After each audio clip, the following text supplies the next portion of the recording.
Hello hi नमस्कार, welcome to Thushara education. हमारा rotational dynamic जो फर्स्ट चैप्टर है क्लास 12 फिजिक्स का वो डन हो चुका था। ठीक है, अगर आपने नहीं देखा तो आप जाके देख सकते हो। ठीक है, अगर आपको अच्छा लगा हो तो इसको भी देख लेना, जिसका नाम है मैकेनिकल प्रॉपर्टीज ऑफ फ्लूइड।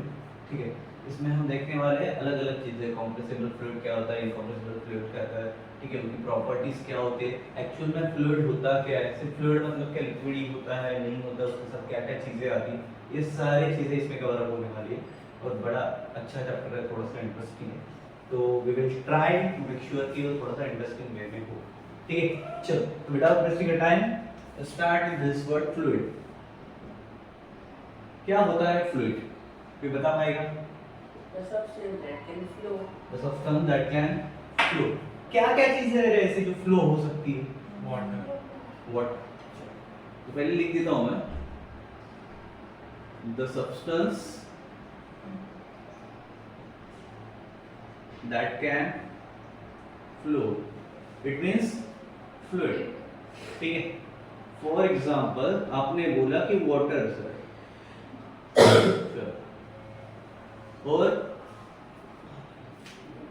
और क्या है जो फ्लो हो सकता है? आपके ऊपर फैन चल रहा है, बरोबर, वो भी कुछ तो भी फ्लो कर रहा है, ब्लो कर रहा है, क्या हो रहा है फ्लो? एयर।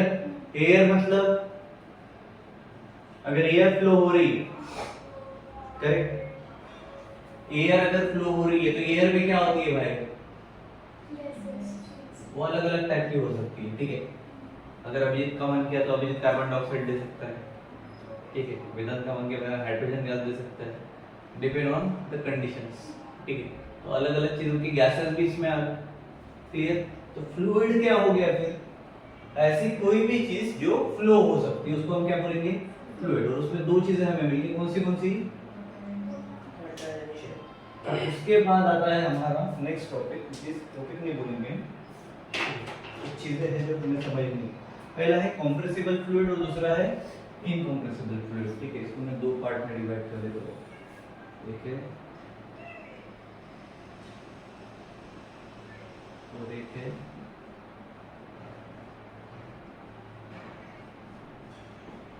ठीक है, चलो एक है इनकॉम्प्रेसिबल फ्लूइड और एक है कॉम्प्रेसिबल फ्लूइड। चलो कॉम्प्रेसिबल क्या होता है, इनकॉम्प्रेसिबल क्या होता है, कोई बता सकता है? देखो वर्ड में ही मीनिंग्स है। ठीक है, थोड़ा सा दिमाग लगाना पड़ेगा। कॉम्प्रेसिबल मतलब क्या? जेली खाई है सबने, जेली चॉकलेट का है, वो जेली चॉकलेट को मैंने ऐसा पकड़ा। ठीक है, कॉम्प्रेस करना मतलब क्या होता है? दबाना। मैं उसको दबा रहा, अब उसका शेप चेंज हो रहा है, साइज चेंज हो रहा है, मतलब उसके अंदर की कुछ चीजें चेंज हो रही है जो शेप एंड साइज चेंज करता है, उसको हम क्या बोलते हैं? शेप एंड चेंज होना मतलब ही क्या चेंज होना, मतलब क्या चेंज होना? ये वाटर है, वाटर। ठीक है, ठीक है, मैं नहीं बोला तेरे को शेप चेंज होना, वॉल्यूम चेंज होना, मतलब एक्चुअल में क्या चेंज है? ये है वाटर, पानी की दिख रही है। ठीक है, अब इसको मैंने यहाँ से दबाया, कॉम्प्रेस किया, तो ये फ्लूइड कॉम्प्रेस हुआ। ठीक है, तो इसने इधर की ओर जगह दी, मतलब एक्चुअल में इसने क्या चेंज किया? डेंसिटी। क्या चेंज हुआ? डेंसिटी चेंज हुआ। तो इनकॉम्प्रेसिबल फ्लूइड क्या हो जाएगा और कॉम्प्रेसिबल क्या हो जाएगा? हम इनकॉम्प्रेसिबल को बोलेंगे इनफ्लूइड या फिर अफ्लूइड। Okay, incompressible, अफ्लूइड। ठीक है, अब इसने क्या किया? डेंसिटी इनकॉम्प्रेसिबल में होगी या कॉम्प्रेसिबल में होगी? इसमें चेंज होगी क्या? नहीं होगी। तो हम क्या बोलेंगे? A fluid does not change, sorry, a fluid where does not change density, मतलब कौन हो गया? इनकॉम्प्रेसिबल। तो उसका ही अपोजिट कॉम्प्रेसिबल होगा, बराबर। मतलब अ फ्लूइड क्या होगा? वेयर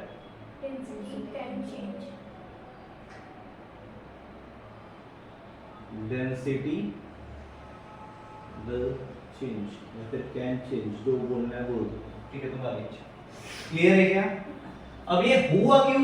मैंने क्या किया, बोतल को मैंने दबाया, मतलब मैंने क्या किया, कंप्रेस किया, बट एक्चुअल में मैं क्या कर रहा हूँ, इसको दबा रहा हूँ, प्रेशर अप्लाई कर रहा हूँ, राइट? तो इसका पूरा डेफिनेशन क्या होगा, change will change with pressure, और इधर a fluid where does not change density with pressure, correct? समझ में आ गया दोनों चीजें, क्लियर है? ज्यादा डीप डाउन जाने की कोई है क्या उसमें, दिक्कत नहीं है, क्लियर? पॉज कर दो, मैं इसको मिटा देता हूं, इधर जगह है थोड़ी सी, बट चलो ठीक।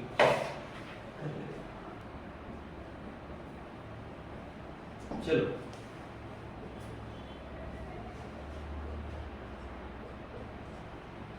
नेक्स्ट स्टेप ना, प्रॉपर्टीज ऑफ फ्लूइड, क्योंकि चैप्टर का नाम ही है मैकेनिकल प्रॉपर्टीज ऑफ फ्लूइड। पहली प्रॉपर्टीज क्या हो सकती है आपके हिसाब से?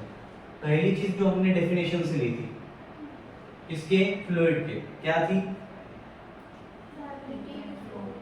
इट कैन फ्लो, मतलब उसकी एबिलिटी है, तो वही से कनेक्ट कर सकते हैं हम, वही से। देखो पूरा चैप्टर एक दूसरे से कनेक्टेड है, इसलिए बहुत इंटरेस्टिंग चैप्टर है, ध्यान से सुनना, ठीक है? कुछ करने की जरूरत नहीं है, बस वर्ड टू वर्ड कनेक्ट करते जाओ, ठीक है? पहली प्रॉपर्टी क्या है, हैज एबिलिटी टू फ्लो, ठीक है? It has ability to flow, ठीक है? फर्स्ट थिंग इज क्लियर, बरोबर क्या? सेकंड चीज मेरे को बताओ अभी, और क्या था इसमें? हमने उसको क्या किया था, जब हमने इसको दबाया, ठीक है, तो फ्लूइड ने अपना शेप चेंज कर लिया, बरोबर? तो उसने अपोज किया है कि अपनी, नहीं भाई मैं तो आगे जाऊंगा ही, तो कितना भी पीछे कर, ऐसा कुछ बोला? जब मैंने इसको दबाया, ये कुछ ऊपर गया, कुछ ऊपर, इधर से जा रहा है, अभी इधर ये देखो हो रहा है चेंज, थोड़ा थोड़ा ऊपर ऊपर, ठीक है? मतलब ये अपोज कर रहा है क्या? नहीं। वो क्या बोला, मैं अपोज नहीं कर रहा हूं भाई, मैं तो तुम जैसे बोलोगे वैसे ही चेंज कर रहा हूं अपने आप को, ठीक है? बरोबर है क्या? मतलब ये है बोर्डिंग स्कूल में, तो पहला सेकंड पॉइंट क्या मिल गया हमें, ये अपोज नहीं कर रहा था, ये अपना शेप डिफॉर्म कर ले रहा है अपने आप, ठीक है? मतलब इट हैज, क्या बोलेंगे हम, डिफॉर्म नहीं हो रहा, it does not oppose deform, बरोबर? It does not oppose deformation, बोलो या डिफॉर्म बोलो, ठीक है?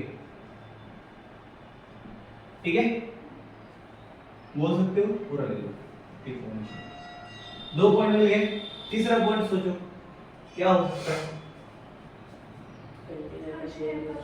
दबाया, उसने अपने हिसाब से शेप ले लिया, ठीक है? तो इट हैज एबिलिटी टू, क्या बोलेंगे, Take the shape of container.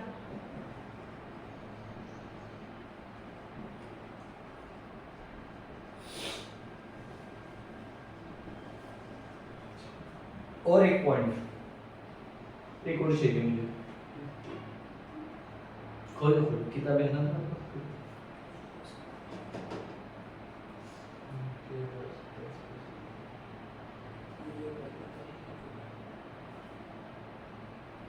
क्या आएगा, जल्दी बोलो। Its velocity at each point is constant.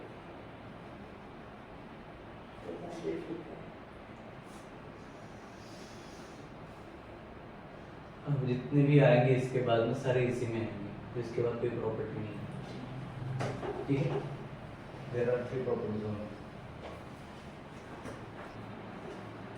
चलो नेक्स्ट टॉपिक है हमारा टाइप ऑफ फोर्सेस, ठीक है? 2 टाइप के फोर्सेस होते हैं, पहला एक है कोहेसिव फोर्स, दूसरा एक है एडहेसिव फोर्स, ठीक है? पहला क्या है,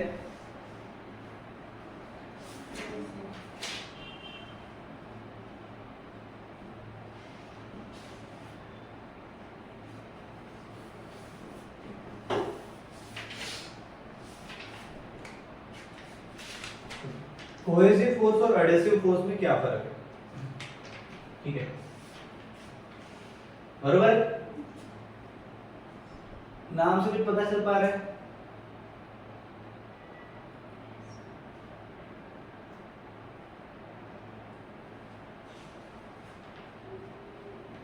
देखो, कोहेसिव का मीनिंग होता है सेम पार्टिकल्स सेम मॉलिक्यूल्स के साथ में जो भी चीजें वो करना, ठीक है? सेम, कोहेसिव मतलब होता है सेम, ठीक है? यार सीबीएसई के स्टूडेंट आने ये सुनना ही मानता है कैसे बोलेंगे? द फोर्स ऑफ अट्रैक्शन, क्या बोलेंगे?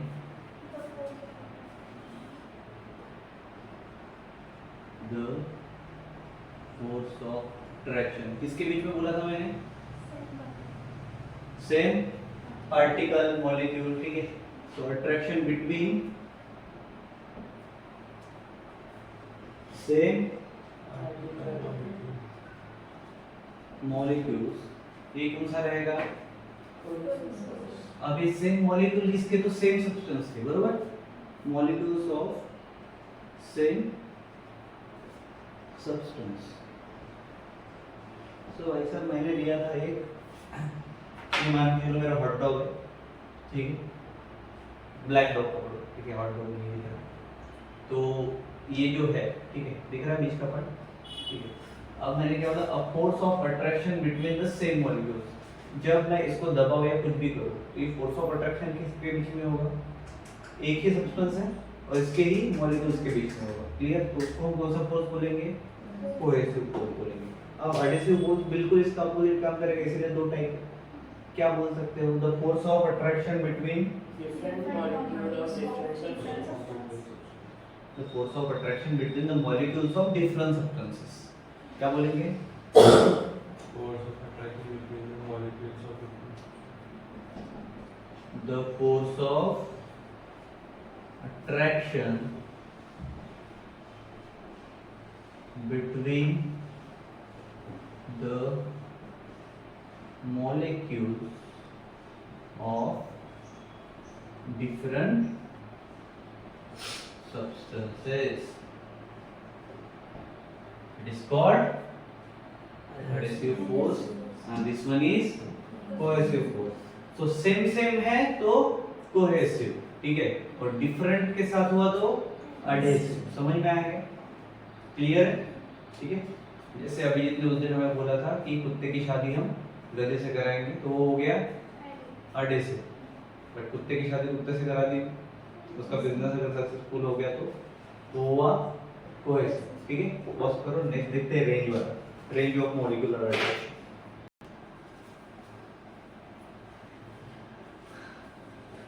देखो ऐसा,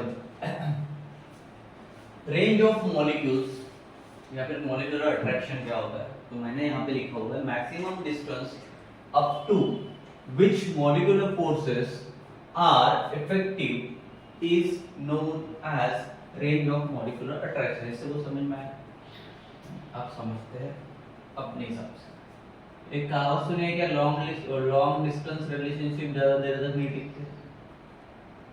मैं सुना है या नहीं? कैसे लोग हैं? ये सेंटर है, क्या है? सेंटर। कभी मंदिरों में गए हो? कोराडी मंदिर अपना, जय माता दी, ठीक है? अब कोराडी मंदिर में जब भी जाते हो तुम्हारे मोबाइल के टावर्स काम नहीं करते। एक चीज नोटिस किए, ठीक है?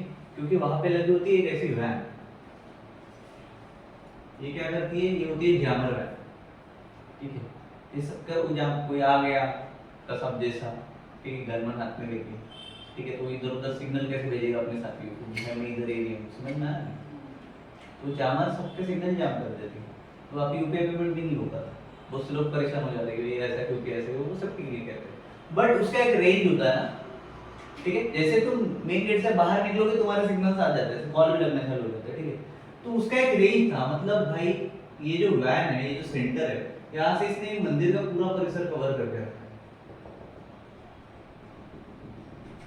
शक्ति दे मां, शक्ति दे मां, शक्ति दे मां। लेकिन इधर का किया क्या? नहीं किया। मतलब इसका एक रेंज है पर्टिकुलर, ये वहां तक ही काम करेगा, वहां तक ही इफेक्टिव है, अदरवाइज नहीं। समझ में आया? ठीक है, मान लो यहाँ पे रह रहा है, इसका नाम है कलम, ठीक है, इसको बिल्लू से बात करनी है, ठीक है। अभी बिल्लू से तभी बात कर पाएगा जब ये उसके रडार में जाएगा। रडार समझता है? रडार, ठीक है, एयरफोर्स में तुम लोगों ने बहुत सारे वर्ड सुना होगा, रडार में आया, नहीं रडार में आ गया, ठीक है।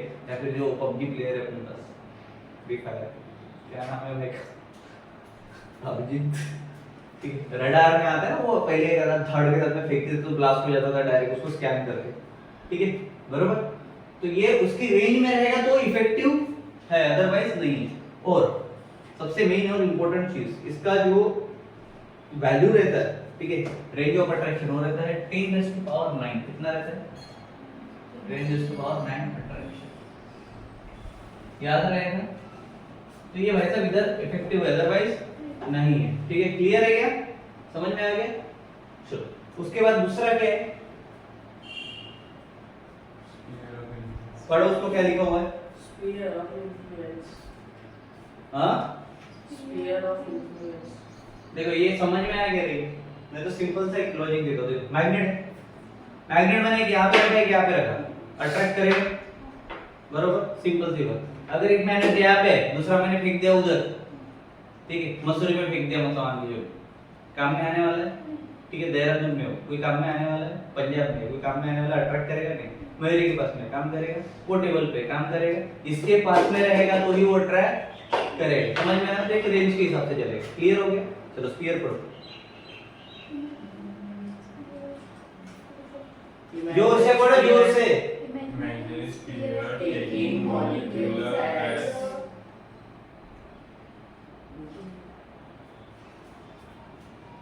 As a center and range of molecular attraction as a radius in which intermolecular forces act.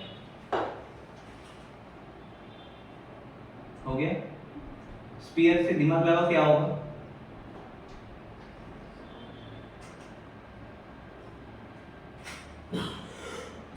round surface.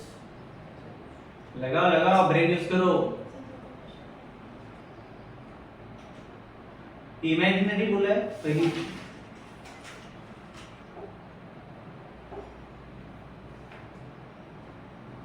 मान लो पानी के अंदर में मैंने एक बूंद पानी और डाला,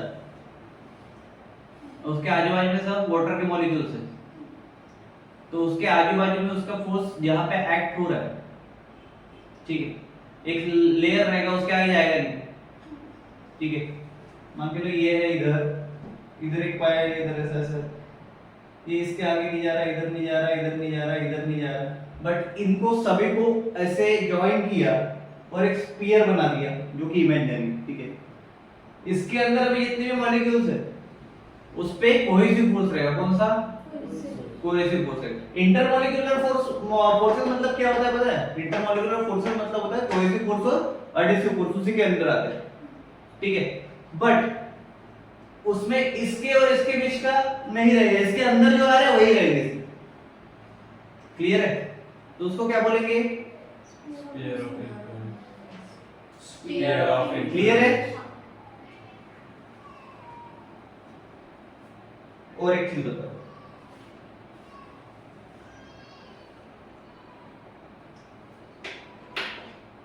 इसको मिटा दो फिलहाल, ये समझ में आ गया? इसको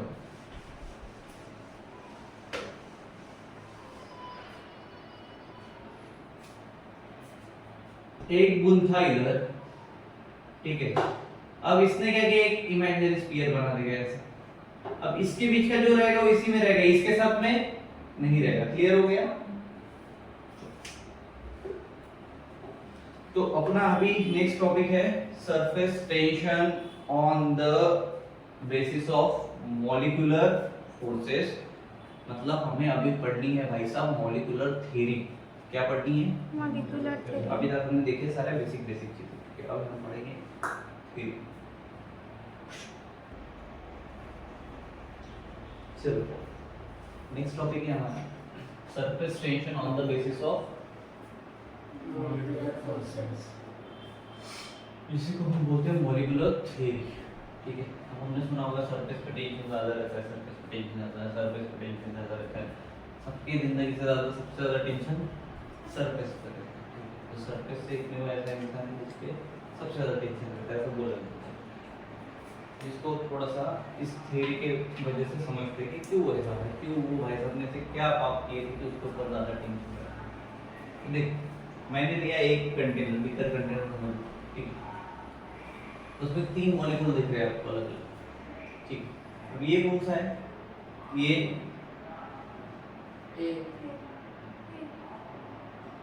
क्यू क्यू क्यू, ये कौन से इसमें है?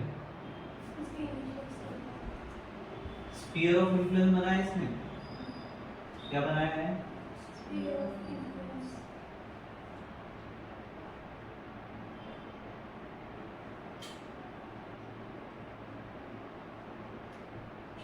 मतलब कि इधर तक ही रहेगा पहली चीज, ठीक है। तो अब इसका स्ट्रक्चर थोड़ा समझते हैं। ये आ गया बीकर, ठीक है। इसका रेंज यहाँ तक ही है, ठीक है, बीकर।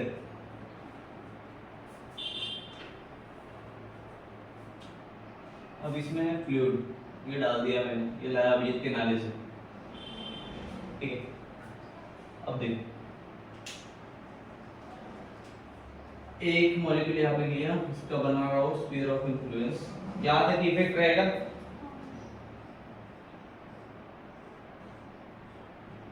ठीक है, देखो एरो नहीं मारता हूँ, ठीक है।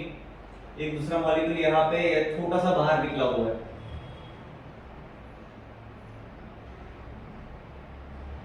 ठीक है। इसका आधा पोर्शन लिक्विड के बाहर है, आधा। अब इसमें सरफेस कहाँ हुआ है, कहाँ है सरफेस इसमें? फ्लूइड है उसके लिए। मतलब क्या होगा इसका?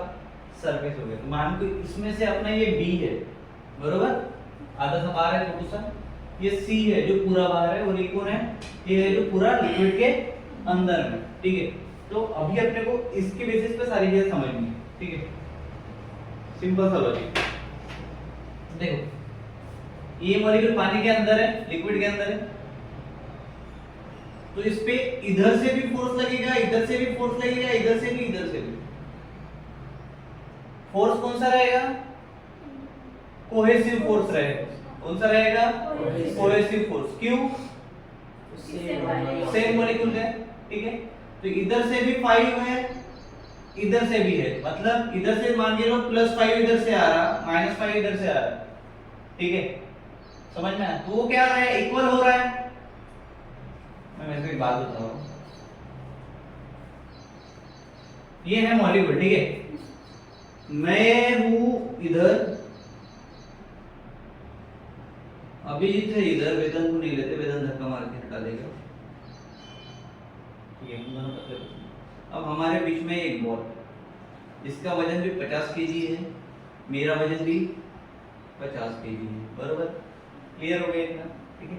इसमें भी उतनी ही ताकत है जितनी मेरे पास है, ठीक है। मैं इधर से लगा रहा हूं 10 का फोर्स, वो उधर से लगा रहा है 10 का फोर्स, मेरे तरफ से जा रहा है +10, बट उसकी तरफ से अपोज हो रहा है, तो मेरा हो जा रहा है -10। समझ में आया? तो भाई +10 -10 क्या हो? 0 फिनिश।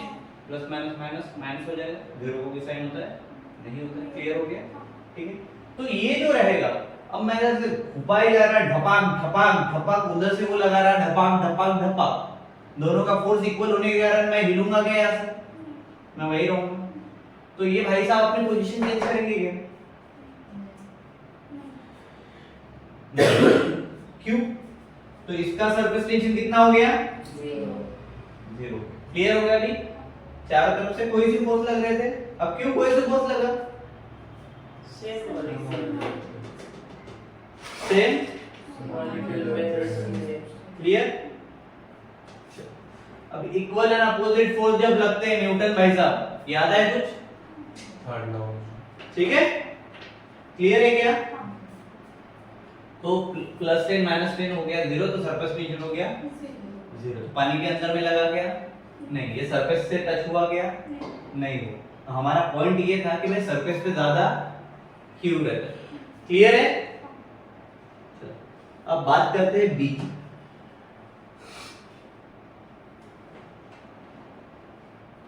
चलो ये रेंजेस मैंने बना दिए, थोड़ी हाईलाइट कर देता हूँ ब्लैक से।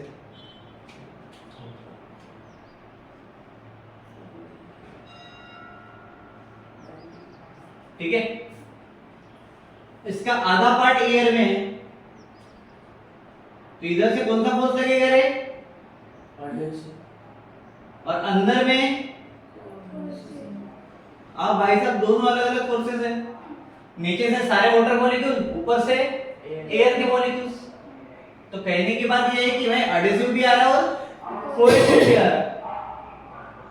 अब थोड़ा ध्यान दो, कौन सा सबसे ज्यादा स्ट्रॉन्ग फोर्स लग रहा है यहाँ पे? क्यों? क्योंकि ज्यादा बॉडी पानी के अंदर है, बरोबर है? पानी के अंदर ज्यादा है, मतलब कि इस टाइम पे अपोजिट में जो खड़ा है, अभी पॉज कर, चलो एक गधा आ गया तो थोड़ा सा ज्यादा पार्ट वाटर के अंदर है, तो भाई कौन सा वाला कोएसिव फोर्स लग रहा है? ठीक है, अब इधर से ज्यादा फोर्स लग रहा है, ठीक है, तो सारे मॉलिक्यूल्स वाटर की तरफ जाना चाहेंगे, तो अप टू डाउनवर्ड डायरेक्शन में जाएगा कि नहीं? ये है अपना बी, ठीक है, क्लियर है? ये है वाटर के ऊपर का पार्ट, बराबर, छोटा सा। ये है एयर वाला और ये था अपना वाटर वाला, ठीक है।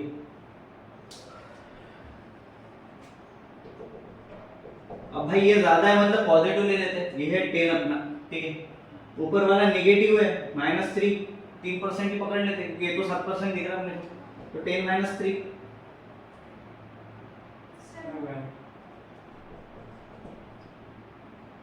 समझ में आया कुछ? कोएसिव एडिसिव दोनों है, बट ये पॉजिटिव डायरेक्शन में, ये भी पॉजिटिव डायरेक्शन में हमने लिए, ठीक है। और ये कम होने के कारण अपना नेगेटिव आ गया, वो कौन सा है? एडिसिव वाला, ठीक है। दोनों फोर्स एक्ट हो रहे हैं, बट फोर्स का डायरेक्शन कहाँ जा रहा है? डाउन, क्योंकि नंबर इधर ज्यादा बड़े, समझ में आया? अब बचा कौन है? सी। हमने बोला था सरफेस पे ज्यादा रहता है। चलो इसको हटाओ, इसको हटा दो। बी वाला समझ गया ना? जो गधे ने आपकी ना पूरा गेम भी हो गया। अच्छा गधा टॉपिक सभी है। चलो, half portion air, half portion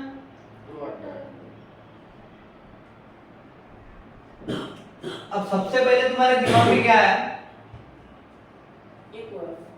क्योंकि आधा तो एयर में और आधा पानी में, तो सर आपने कैसे बोल दिया कि सरफेस टेंशन पे टेंशन ज्यादा रहता है? करेक्ट, सरफेस पे टेंशन ज्यादा रहता है, बरोबर?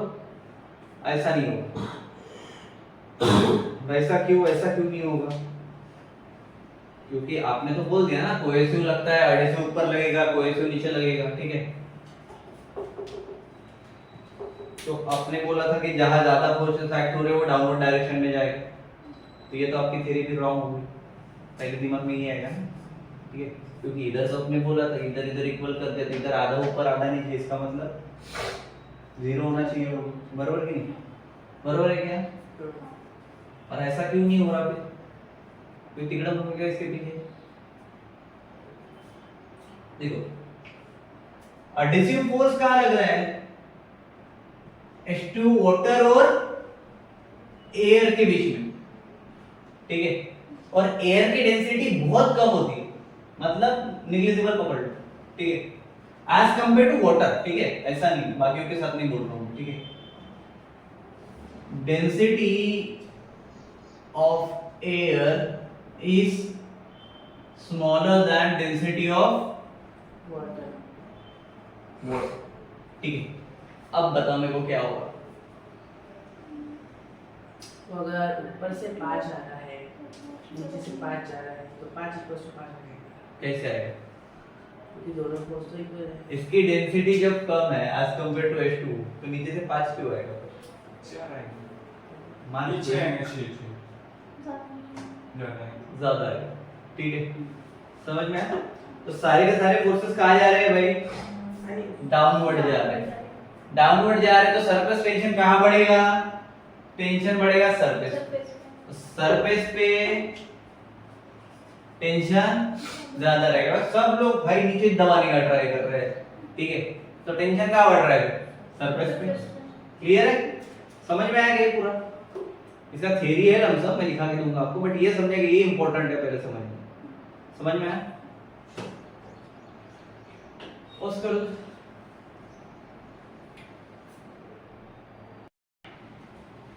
चलो, तो ये हो गया था इसका एक्सप्लेनेशन, समझ में आ गया था पूरा? अब इसकी थ्योरी लिखनी भी तो पड़ेगी साथ में डायग्राम के साथ, ठीक है। ये एक डायग्राम हमने निकाली, इसको इधर एक्सप्लेन किया कि कैसे हुआ, किसने किसको पचका, कैसा हुआ, किधर से इतना पुल, उधर से उतना पुल, तो इक्वल कैसे हो रहा, हमारे तो न्यू नहीं हो रहे, बराबर? ठीक है, सारी चीजें होगी खत्म। अब इसकी थ्योरी कैसे दोगे देखो, अब इसके बता देता हूं मैं एक्सप्लेनेशन के साथ में, ठीक है। नेक्स्ट टाइम से अपने वर्डिंग को बनाना स्टार्ट करो, ठीक है, तो उससे फिर ज्यादा मार्क्स मिलेंगे तुम लोगों को, अदरवाइज मुश्किल हो जाएगा। क्या किया हमने 3 मॉलिक्यूल लिए, क्या किया है? 1 2 3। तो पहला स्टेटमेंट क्या रहेगा हमारा? कंसीडर 3 मॉलिक्यूल्स, नाम क्या है उनके? ए बी एंड सी। किसमें है? इन अ लिक्विड वेसल या फिर कंटेनर बोल दो, ठीक है। Consider 3 molecules A B C are in a liquid, okay, liquid vessel और कंटेनर, ठीक है, सच दैट ए पूरी तरह से अंदर है तो क्या बोलोगे? A is well inside in liquid, ठीक है। B within a liquid but the little bit portion in air, बरोबर। And what about C? क्या बोलोगे C के लिए? हाफ इन लिक्विड, इसके लिए इसको ऐसे भी बोल सकते हो, B within surface film, मतलब सरफेस से थोड़ा बाहर, सरफेस फिल्म भी बोल सकते हो। And C half in is on the half surface. C is on the half surface in liquid and half surface in air. Clear है? चलो, as the molecule A well inside the liquid, उसने क्या किया? हमने क्या बोला था? Second line, as the molecule A well inside the liquid acted by equal cohesive forces and equal directions, बरोबर। सेम डायरेक्शन से आ रहे, चारों साइड से आ रहे, उसके ऑल डायरेक्शंस बोल सकते हो, ठीक है। सो thus नेट फोर्स इज 0 हो गया। इसका नेट फोर्स क्या हुआ था? 0, ठीक है। An is equal to 0, इसका नेट फोर्स हो गया है 0। क्लियर है? उसके बाद फॉर बी ऐसे ही तीनों का लोगे, फॉर बी, ठीक है, larger part are in inside a liquid और वाटर, ठीक है। लार्जर पार्ट किसमें है? And smaller part is outside the surface, बोल सकते सरफेस से ऊपर है, मतलब कि इन एयर, ब्रैकेट में लिख देना इन एयर अमाउंट, ठीक है। क्लियर है क्या? So the adhesive forces due to the air molecules is weak compared to the strong downward, right? क्योंकि just because of the one thing, density of air is smaller than the density of water. Clear हो गया? जो हमारा point है वही डालना है, ठीक है।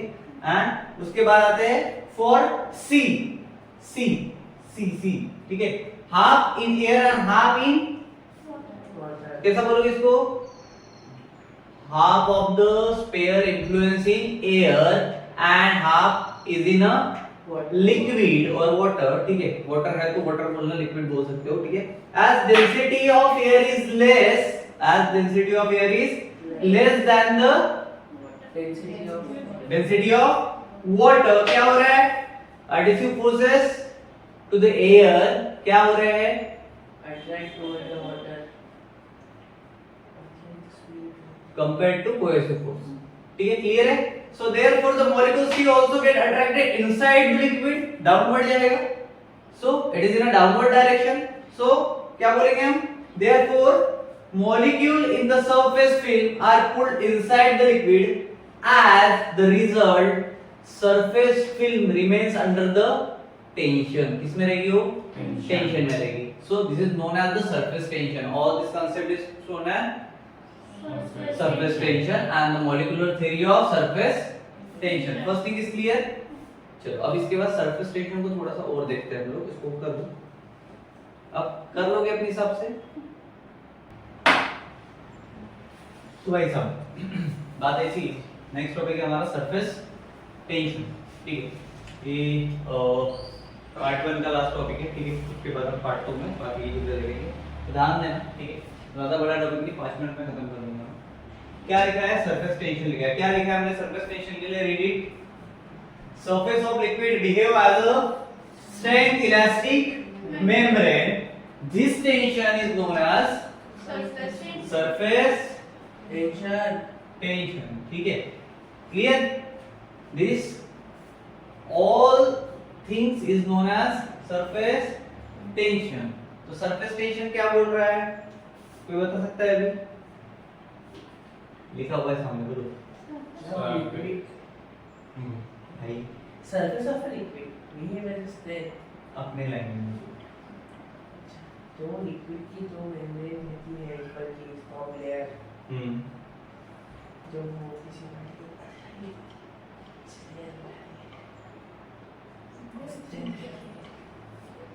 देखो, सरफेस टेंशन में एक चीज याद रखना. ठीक है, क्या है सरफेस टेंशन? मेरा नाम है विशाल. ठीक है, अभी तक मैं तुम्हें सारी फालतू चीजें बता रहा था. ठीक है, क्योंकि मेरा सरनेम है लूंगी. क्या बोला मैंने? मेरा नाम है.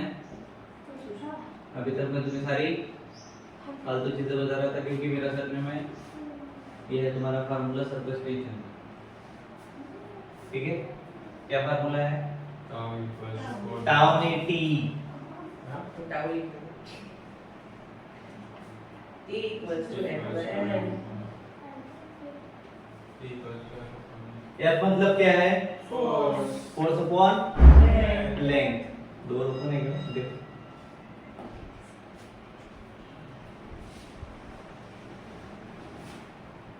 पॉज कर दे भाई. यूज दो लगा के आएंगे.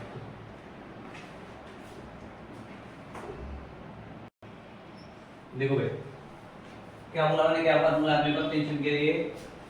मेरा नाम है. मैं अभी तो तुम्हें फालतू क्या है चीजें बता रहा था. क्योंकि मेरा सरनेम है.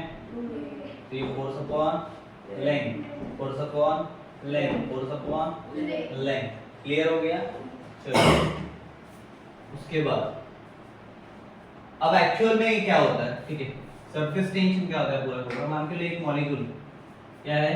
मॉलिक्यूल. यहाँ पे टेंजेंशियली जो है फोर्स एक्ट हो रहा है. क्या हो रहा है? टेंजेंशियली. टेंजेंट पता है ना, समझती है ना? ठीक है, टेंजेंशियली क्या हो रहा है? फोर्स एक्ट हो रहा है. तो फोर्स एक्टिंग टेंजेंशियली पर यूनिट लेंथ.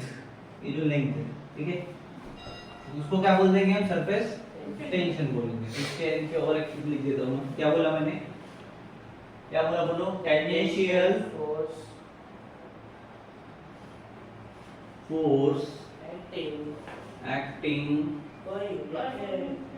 पर यूनिट लेंथ. मतलब क्या हो गया? क्लियर है क्या? अब वो दोनों साइड में हो रहा है, इधर भी हो रहा है उधर भी हो रहा है. तो यहाँ पे आगे क्या कंटिन्यू करें? On both. Side. जो लिखा है, जो दिख रहा है वही वही बोलने का. ठीक है, एक्सप्लेनेशन में वही बोलने का जो तुम देख पा रहे हो. क्लियर है? दोनों साइड होगा, ऑन बोथ साइड. क्लियर है? ठीक है, ऑन बोथ साइड. अब ये जो लाइन थी लेंथ वाली, ये इमेजिनरी लाइन है, एक्चुअल में है क्या?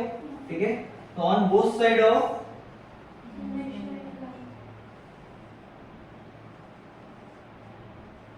क्लियर हो गया? क्या बोला मैंने? बोलो अभी पूरा पढ़ो. Tangential force acting per unit length on both side of the the imaginary line. अभी इमेजिनरी लॉ ड्रॉ की थी किसने? Imaginary line draw. ठीक है, अब वो कहां पे हुई थी? On a free surface area. Free surface area था ऑन फ्री सरफेस. पढ़ो भी. Tangential force acting per unit length on both sides of imaginary line drawn on on free surface area. Draw on free surface Area. area is called surface clear है? Formula क्या है? T is equal to F upon L, मतलब force upon force का unit क्या है भाई? Length का क्या है? तो क्या हो जाएगा ये? यूनिट भी मिल गया, डायमेंशन बताओ, यूनिट एंड मेजरमेंट हो चुका है, बताओ जल्दी पट से। L0 M T minus 2 M L 0 T minus 2. M L 0 T L0 T minus 2. M T minus 2 M1 मतलब M, ठीक है, और T माइनस 2, क्लियर हो गया? तो क्या मिला फाइनल मुझे? L0 M1 T माइनस 2, ये क्या है? मेरा डायमेंशन है, न्यूटन पर मीटर ये मेरा यूनिट है, और T is equal to F by L ये मेरा फार्मूला है। यहाँ पे सरफेस टेंशन का अंत होता है, क्लियर? तो ये बस एक चीज याद रखना, force per unit length F upon L, imaginary force per unit length, imaginary force per unit length, या फिर tangential force acting per unit length on the both side of imaginary line drawn on the free surface area is called as surface tension. ये diagram याद रखना, ऐसा याद रखना कि यहाँ पे मयूरी खड़ी थी, एक दिन हॉस्पिटल जा रही थी, एक दिन क्लास जा रही थी, एक दिन हॉस्पिटल जा रही थी, एक दिन क्लास जा रही थी, एक दिन हॉस्पिटल, एक दिन क्लास, फिनिश हो गया।